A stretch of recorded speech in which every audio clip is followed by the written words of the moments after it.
Отырғанымыздар. Бізде бүгін математика сабағы. Біз математика сабағынан бірінші тақырыптан үшін мында қарайық. Мынау не бізде? Қандай доп? Жоқ, қандай ойынға арналған доп? Футбол, дұрыс айтасыңдар. Бүгін кіммен кім ойнайын деп жатыр? Қайратпен. Кімге жанкүйерсіңдер? Жақсы, әркімнің өз несі бар, иә? Бірақ біз патриот ретінде өз елімізге жанкүйер болғанымыз дұрыс, иә?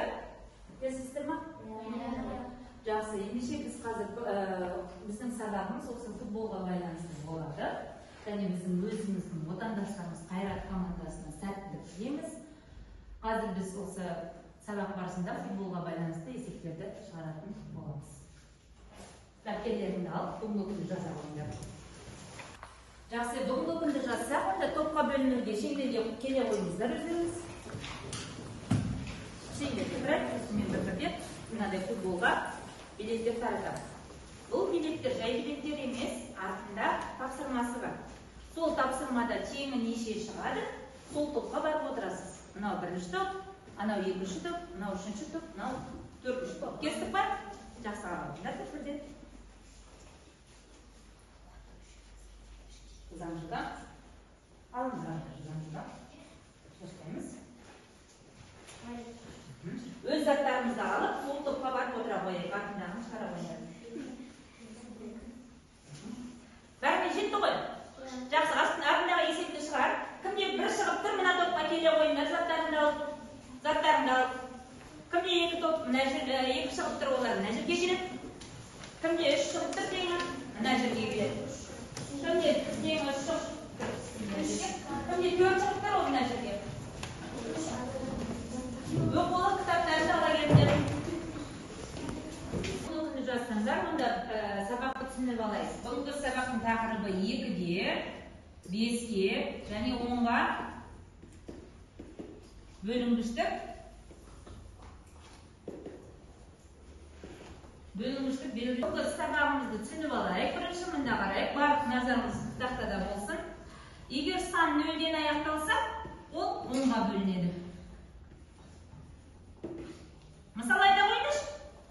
Бір-екі мысал. 20 10-ға бөлінеді, тамаша. 30, 50, жақсы. Түсінікті болды, иә?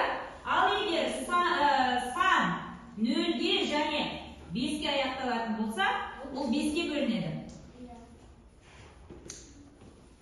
Ал оған бір-екі мысал. 25, 35, 20, 55. Жақсы. Енді егер сан 2-ге жұп сандарда да қойыңызшы.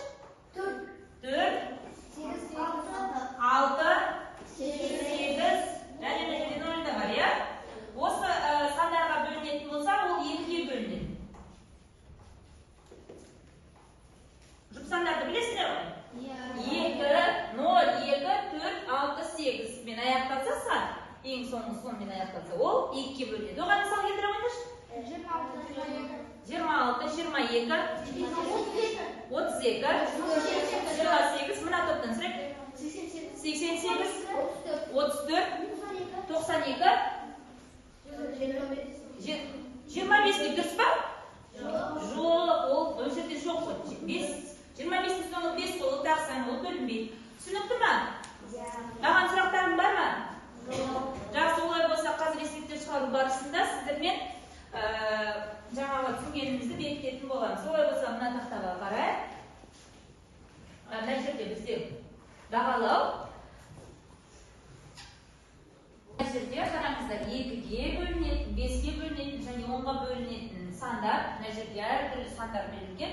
Соны егер былай жұшта қойсаңыз, сәйкес келетін тұсына. Онда сіздерде дұрыс болса, құс белгісінің дұрыс емес болса, қызыл дұрыс емес деген белгі шығады. Қазір кезектен кезек шыға қойып. Бірінші топтан бір, екінші топтан солай жалғастырады. Жақсы? Жетті, келесі.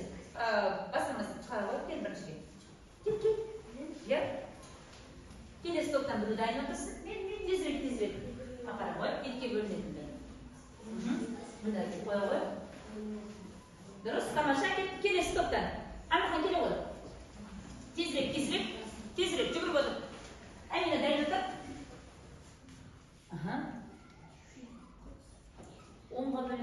тапсырма тағы. Я тезірек. Қорқпай әкелмер, тура әкелемесің қойғанша. Жақсы кеттік келесі, Амина. Мына топтан, баста дайын отыр. Тезірек. Одан кейін қайтадан Нұрислам дайын отыраш.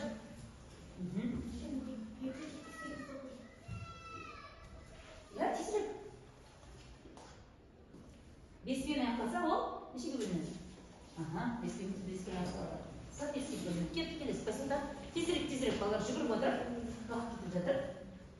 20-мен аяқталса, 0-мен аяқталса, я қорқпай басын құрап ұстар. Я, тезірек. Қайда қарайын деп едіңіз? Оңға ал кет. Жоқ, келесі. Алима дайын отыр, тез. Алима, кел, дайын отырында. Келесі, Арсен дайын отыр. Кел, дайын отыр. Арсен, кел. Ел асыл, дайын отыр, тезірек. Ақ кетірмей, тез дайын отыр, келіп тұрш.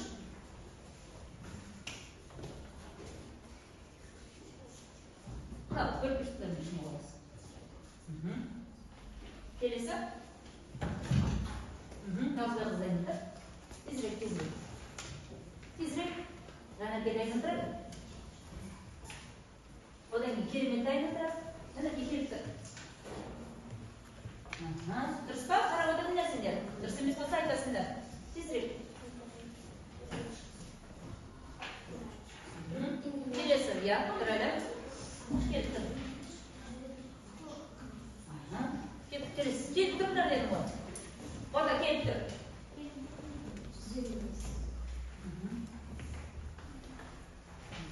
Ода келіп тұр. Анаға келіп тұр. Тезірек.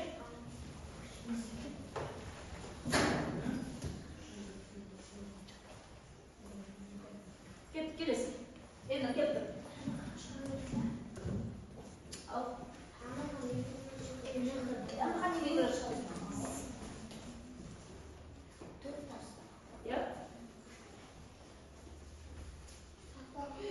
Ал ече тексеріп көрейік, сіздердің орындағандарыңыз дұрыс па, дұрыс емес пе екен, Қараңыздар, дұрыс па екен? Қате арасында шығып қалады екен. Тамаша. Жақсы. Барлығын дұрыс жауап беріпсіңдер. Ендеше өзімізге бір қол шапалақтап қояйық. Және бізде қазір бірінші, екінші топ және екінші, үшінші топ бір команда боламыз. Бірінші, екінші топ бір команда, мынау екінші команда. Қазір сіздерге барлықтарын дұрыс шығарғандықтан жаңағындай бірінші, екінші және үшінші, төртінші болып, Сіздерге бірінші командаға неше балл береміз? 2 балл берейік, Және екінші командаға 2 балл берейік. 2-де 2 болып тұр әзірге. Кесіп ба? Ал енді біздің келесі тапсырмамыз ол бізде топтық жұмыс. Әр топқа қазір тапсырмалар берем. Бірінші топқа теңдеуді шеш деген тапсырма. Теңдеуді шеш деген ақылдасып отырып, мына жерде фломастер бар, үлкен етіп мына жерге сыйдыртып, ақылдасып төртеуін жасайсыздар. Келесі топ амалдарды орында. Әдемілеп жазып, төртеуіңіз келісіп отырып, оны да шешесіздер. Кестік ба? Және үшінші топ сіздерге есепті шығар. Есептің шарты, дағы несі болады? Қандай белгілер болады? Жауабы, шешуі, және сұрағы. Ал ақылдасып отырып істе ойыңыздар. Және төртінші топ қалдықпен бөлуді орында, бағанда орындайсыздар, ақылдасып отырып. Ал іске сәт сіздерге 5 минут уақыт. Жақсы, топтық жұмысымызды аяқтасақ, бірінші топты ортаға шақырамыз. Келіңіздер, кім қорғайды? Келіңіз, тезірек жатсыра ғой. Екеуің екі жағына тұра ғой, әдемілер. Сіздерге не берді? Қандай тапсырма? Қандай тапсырма берді? Теңдеу. Жақсы айта қойды. Сізге қандай теңге берілген?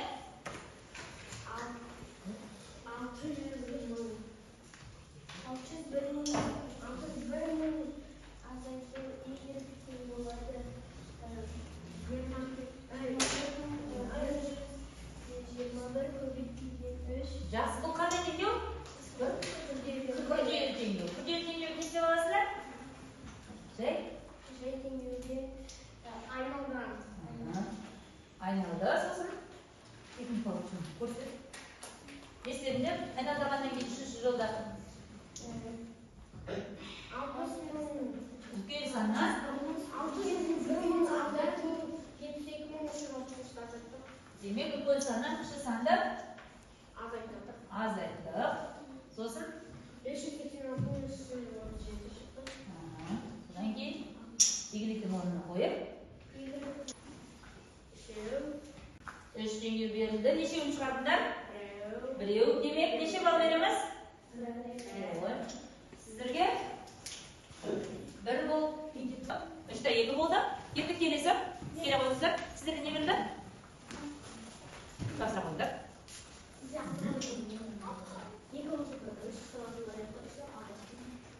Басқа жерге жақсы. Қандай тапсырма берді? Қандай тапсырма берді? Амалдарды орында, шамалар, иә? Ал, қайдағына бірімізді қой. Иә? Тыңдаймыз. Тезірек. Қаттырақ даусын шығар.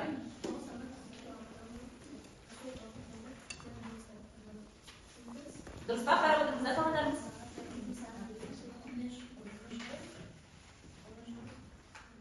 Так, стоп. Стоп. Қараңыздар. 9 тәулік 2 сағат, азайту 6 тәулік 9 сағат. Теңі 15 тәулік 11 сағат. Дұрыс па? Қандай? Ал. Қараңыздар. Сәл алыңыздар. Мына жерде 9 тәулік 2 сағат, 6 тәулік 9 сағат. Екеуін азайтқанда 15 тәулік 11 сағат дейді. Дұрыс па? Жоқ. Қалай болу керек? Өздері айтып тұр, иә? Азайтудың орнына қосу істеп қойыпты. Бұл мұқият болыңдар. Бірінші қате, екінші және де оқы. Жаппа, былай тұру. Жаңа кет. Бұл. 9 сағат 20 минут, азайту 6 сағат 40 минут, тек 1 сағат 10 минут. Жақсы, бұлмен келесі. Екінші келесі, бұл дұрыс. Бір болды, деген сөз, иә? Кеттік келесі. 13. Екінші жолын қалып қойып. Тұрсыңыздың баяға дейді, осы.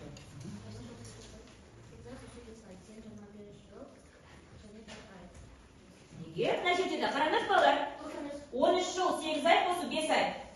Теңі 25 жыл 1 ай дейді. Жоқ. Бұл жылда қалай болады? Теңі неше болады? 13 жыл. 14 жыл. Ал, 8 айға 5 айды қосыңдаршы. 13. Бір айда неше ай бар? 14 жыл 3 ай. Бір айда бір жылда неше ай бар? 12 ай. Біреуі қалады. Демек, мына 13 жылға біреуін қосып жібереміз. Неше болды? 14 жыл 1 ай болады. Бұл да қате болды. Кеттік келесі жаңа. 5 тәулік 9 сағат, қосып 9 тәулік 46 сағат, 14 тәулік 54 сағат. 54 сағатты тәулікке айналдыруға бола ма? 54 сағатта тәулік шыға ма? Шығады. Неше тәулік шығады? Неше тәулік шығады? 2 тәулік шығады. Демек, мына тәулікке қосамыз. Неше болады? Неше болады? 16 тәулік. Ал 54-ке 48 азайтсақ неше?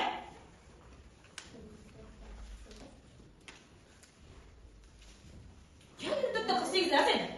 Неше?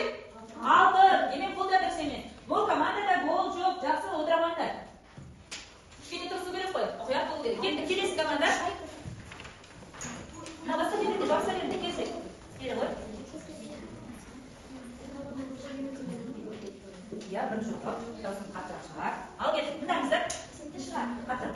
Есепті шығар. Футбол ойынына билет сатып алған балалар кассаға 10 мың теңге төледі. Олар бір билет. Олар 1120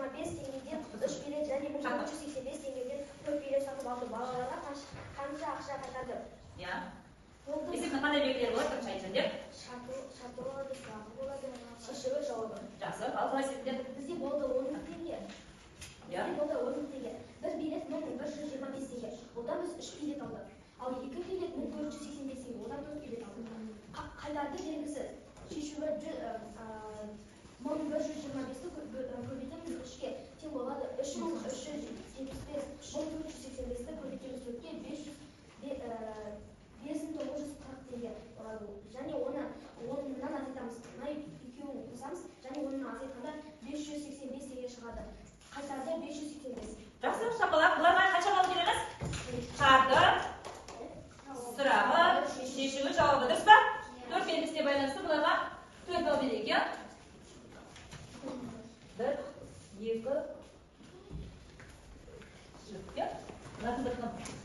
3 болды ма? Бізде шөт нешеде? 6-да 3 болды. Ал келесі соңғы топ келе отырса.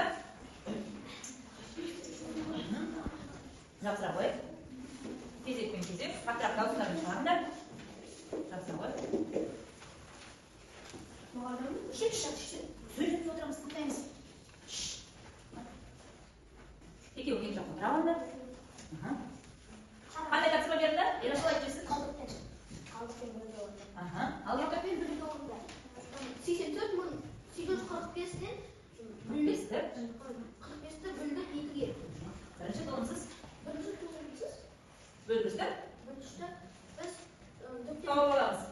Түп қойпысына бірінші толымсыз бөлгішті тауып аламыз. Ол бізде 8-ді айтып өтеді. 8-ді 2-ге бөлдік. 8-ге 2-ні 0, сосын ана жақта қасындақты. 8-ді 2-ге бөлсек, неше? 4, 4-ді 2-ге бөлейді. 4-ге көбейтік 8. 8-ді 8-ді азайды. 0. Келесі саны түсірдік. Сосын 2-ге қосасыз, 2-ні көбейту 2-ге тең 4, азайды 4, тең 0. Келесі санды түсірдік 8-ді 2-ге бөлеміз. 8-ге 2-ні бөлеміз 4, 4-ді 2-ге. 4-ге 8, азайдасы 8-ге 8, 0. Келесі санды.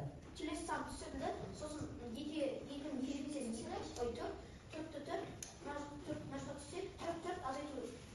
Азайтсам 0 соң, ал мына жақта қасындағы 5, 4 қалдық болды. Алдау шықты ма? Шықты. Бұл бірінші есеп дұрыс. Келесі есепті егасың түсіндіріп жерсің. Құлай қарайдық. Құлай сендік қарайдық. Я? 4-тен бердік, 4-ке 4-ті бөлдік, тең 1. Енді 4-ке көбейттік, тең 4. Мына 4-тен 4-ті азайттық, тең 0. 5-ті түсірдік, тең 5. 5-ті 4-ке бөлгенде 1. 1-ді 4-ке көбейткенде 4.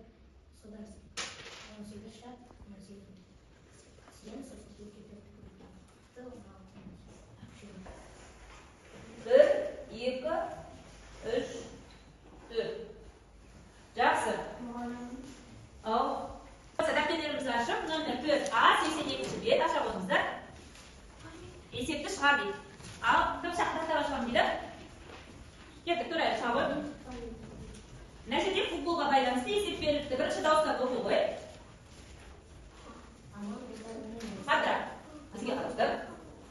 Арман достарымен стадионға футбол ойнап көруге келді. Стадионның 4 секторына 21.370 жанкүйер орналасты. Бірінші секторға 19.240 ал, екінші секторға біріншіге қарағанда 890 жанкүйер артық отырды. Қалғандағы үшінші және төртінші секторларға теңге бөлінді. Үшінші секторда қанша жанкүйер болды? Жақсы маған береді. Баласымен футбол ойны көруге барып көрді ма? Теледидарда көргендер ма? Жақсы, ендеше мына жерде Арман достарымен футбол көруге барыпты. Және 4 сектор дейді. Сектор дегенді түсіндіре кетейінші. Мына футбол алаңы болса, оның 4 жағы бар, иә? Бірінші сектор, екінші сектор, үшінші сектор, төртінші сектор. Жанкүйерлер келіп көру үшін осы 4 билеттерді жазып тұр. Қай секторға екенін. Сендердің жаңа билеттеріне қай топта екенін жазып тұрды ғой. Сол сияқты олардың билеттеріне қай секторға баратынын жазып тұрады. Енді бізге айтады. Осы 4 топқа дейді, 4 секторға дейді. 21.370 жанкүйер қатысты дейді. Жанкүйер дегеніміз кім еді? Ойынды көрушілер, иә? Жақсы. Бірінші секторына 9240, екінші секторына біріншіге қарағанда 890-ы артық дейді. Қалғаны үшінші және төртіншіге отырды дейді. Бізге айтады, үшінші секторда қанша жанкүйер отырғанын тап дейді. Ал кеттік. Бірінші есептің несін жазамыз? Шартын, нөмірін жазып қояды деп. Я болды ғой, тезірек.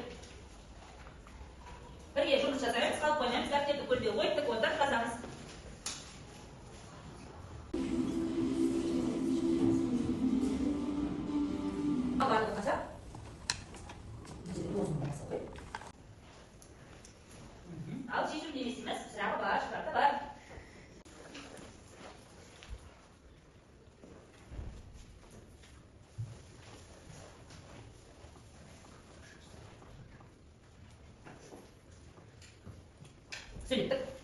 Burası söyleyecek.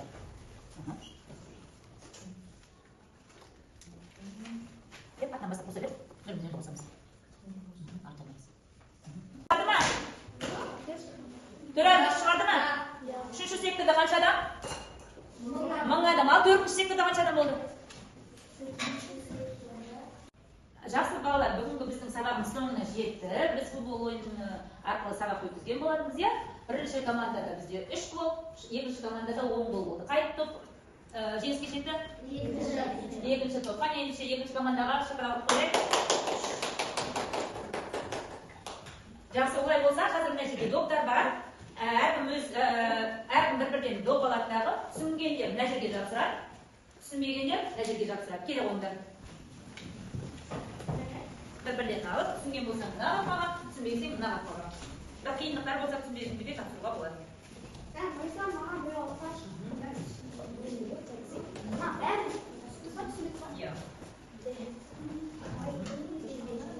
Біреу, болды, алмайды. Болды, алмайды. Отыра қал. Қағаз кеп тұрмар, не? Bir-birден. Шоқтас беріңіз.